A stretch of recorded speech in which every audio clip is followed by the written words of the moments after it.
New tonight, the mother of captured American Alex Drueke speaking with her son today as he is held in Ukraine for 19 days now. Alex was captured along with Andy Tynok-Win on June 11th while fighting with Ukrainian forces north of Kharkiv.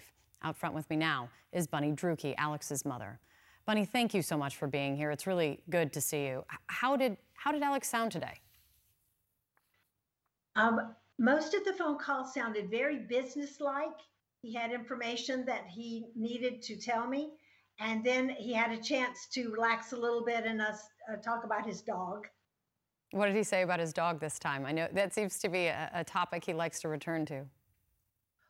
Well, Alex doesn't have any children, and his dog is my grand dog. In fact, I have a T-shirt that has my grandchildren and Diesel is listed on it. So it is a dog that's very special to Alex. And he had his yearly checkup yesterday, and Alex wanted to know how it went and how much Diesel weighed. And for your information, it's 109 pounds. Good to know. How did he? It's wonderful to hear laughter and happiness in your voice, because I know how can you not, of course, be just desperately concerned and scared and terrified for what your son is enduring or facing or his circumstances. Did he sound good? Did he sound well? He sounded very firm. He sounded businesslike because his captors, that's not what he calls them, he just says they, but his captors were instructing him that they wanted us to get out the news that they are very, very eager to negotiate Alex and Andy's release. You were able, on that exact point, you spoke to the State Department today. What are they telling you? Well, they are telling me that all communication channels for negotiations are open and that they are, ready to talk about it, or, it just seems like they have everything on the ball. And of course, I'm not privy to what's going on behind the scenes, but because of the way they have trusted us to tell us information as we go along, I feel like I can trust them now when they say that they are working towards the release in any way that they possibly can. I did stress to Alex, and I know that there were people in the room with him because I asked, was he alone? I stressed to them that this is a very delicate diplomatic situation. The U.S. does not recognize the DPR as a country. We don't have diplomatic relations with them. So it makes it very tricky to try to do any kind of negotiation one-on-one.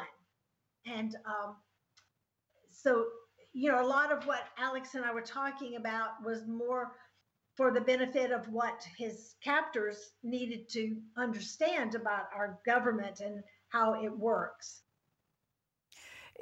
Just as what you're describing and what you were trying to convey to his captors, it's really just a reminder of what unimaginable circumstances you have found yourself in and what your poor son has found himself in, of course. Did the conversation with Alex, how did it make you feel? I mean, as a mother, did it bring you hope? Does it bring you comfort? Yes, it brings me hope. It brings me comfort.